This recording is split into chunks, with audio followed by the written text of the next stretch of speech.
For me, like I mentioned, Duncan is in my next tier, right there with Shaq Yeah, and that's Hakeem good. Olajuwon and I Magic say for like Johnson again. most Yeah, casual fans, like yeah, they don't mention Duncan very much. he's that good. He is that good. I mean, if you actually watched Duncan is one of those players that you cannot judge him just based on his stats. His stats were amazing, but he is so much more better than what his stats are. The He guy is one of the he most was high basketball IQ guys I've he ever was seen. probably the guy that's most similar in the modern NBA, most similar to Bill Russell. Totally Hmm, hmm. selfless, everything for the team. Yeah, he just Yep, did, and he was yep, totally competitive. You couldn't really see it from his facial expressions. He was a killer hmm, though. hmm. He was a killer. Yep, yep. He was killer. And the thing with Duncan is he also has more of a skill set, like a bigger skill set than Bill Russell in many ways, because the guy actually can score Yeah, he had better a lot offensive better. skills. Yeah, for sure. Yeah, much more better offensive skills. He was so fundamentally sound offensively. It was just amazing when you watch him play.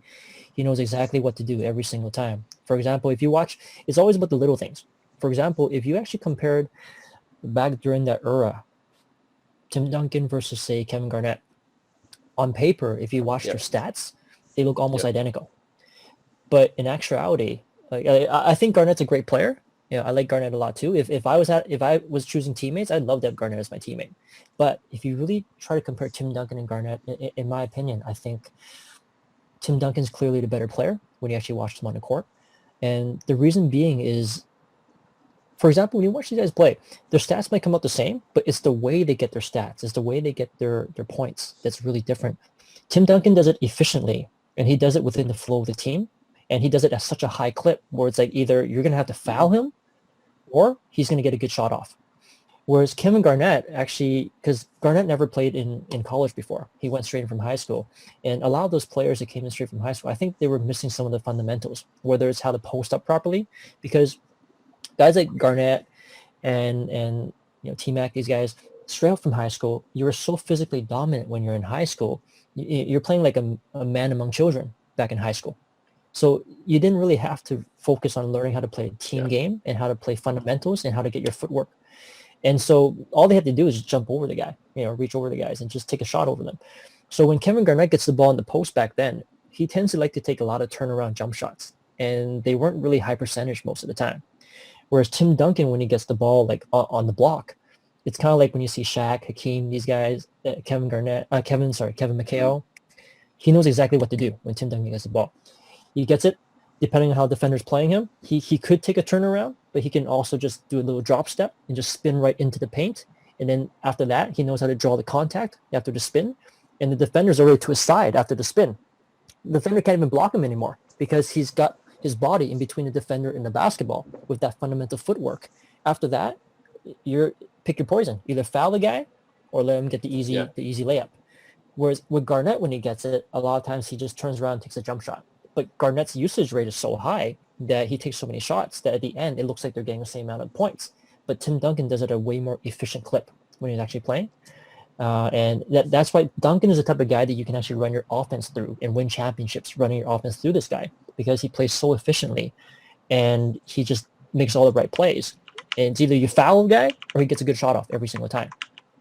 Whereas when Kevin Garnett gets the ball in offense, I don't see him as a player. Defensively, Garnett's great, but he's not the type of player offensively that you can run the offense through him and actually win a championship because he takes too many bad turnaround jump shots. And yeah, like we mentioned before, I'm not a fan of most of the modern players taking Yeah, turnaround jump shots all the time. Yeah. that's a good point. Yeah, so Duncan versus Garnett, a lot of people say, well, Garnett doesn't have Popovich or he didn't have great teammates like Tim Duncan did. I feel like there's some kind of intangibles that Tim Duncan brings. Garnett doesn't exactly have the same Yeah. kind. I mean, this is one of those debates that you hear a lot. What if what if they swapped coaches and teammates or something like that? Another Well, Greg Pops is a great coach, that's for sure. So another yeah. thing, I actually wanted to ask you this compare. So you refer Tim Duncan, Kevin Garnett. What if I were to ask you, if you choose Tim Duncan or Hakeem Olajuwon, who'd you choose? That's a tough one, right? Ah. Oh, that's a tough one. Um, Honestly, I really, really don't know. I love both of these players Yeah, so much. Tim Duncan and Hakeem and prime LA Shaq. sure, These three players. sure. Um, are some of the best players I've ever seen. And honestly, I really can't choose, which one I would pick. Like I said, if I was a Yeah. GM, I just it's easy for anyone if nothing's at stake. It's easy for anyone just to say throw out a name. But ask yourself, if you really were a GM and you can pick among these three guys, Prime, Shaq, Hakeem, Duncan. If any GM can tell you they can pick right away, I think they're just lying to you. And I honestly can't For what it's worth, decide who I would pick between these three. spreadsheet says Duncan, Uh, then Shaq, then Hakeem. In that way. right. But the spreadsheet that you're using, it's counting championships as well, right? Yeah, it's challenging everything though. It's Yeah. counting everything put together. So. But it comes back to the point where if you just look at the player himself, let's just break down just their games, just breaking their games down. Hakeem might be the most all-around gifted special player among the three of them because Hakeem was both super athletic, very, very athletic, and he had amazing footwork, amazing skill. He had a competitiveness. Like he was almost perfect. And on top of that, he was actually a very solid free throw shooter, even better than both Duncan and Shaq.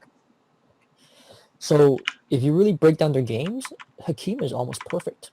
Like the guy's a rarity. At the same time, I mean,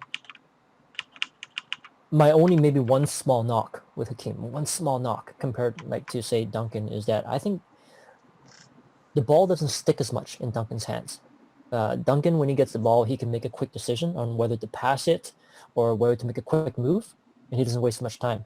I think the ball sticks just a little bit longer with Hakeem, just a touch more, but not too much. And when you're that great, like Hakeem, I don't think that's really a problem. But in terms of skill sets, Hakeem might be one of the most special of the three of them. Shaq is super special as well because Shaq, you have an actual. It's almost unfair. I mean, you have a guy that's that big, that strong, but not only is he big and strong, he's also quick. Yeah. He's agile. He jumps really high as well. And some guys just think Shaq, oh, he doesn't have skill. He does. Shaq has a lot of skill. Shaq actually really knows how to, post up, how to seal himself properly to get good position in the post. And once he gets the ball, he really knows what to do with the ball once he gets it in the post. Like his fundamentals around the paint is actually really, really, really good.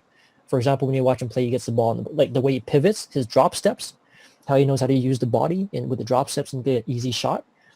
So very high basketball IQ as well. So Shaq is very uniquely special as well. It's almost unfair to have that type of footwork and that agility, that size and strength all in one package. Right. And with Duncan, he's just super, super high basketball IQ. His IQ is right up there as one of the greatest that I've ever seen, along with some of the best guards like LeBron and all these guys. So Duncan's basketball IQ is amazing. And Duncan's fundamentals obviously is great, his footwork. I watched Duncan play his entire career, and besides sometimes missing some free throws, but just in terms of on the floor when he plays, I don't think I've ever seen him make a bad play from what I recall. There's only one kind of.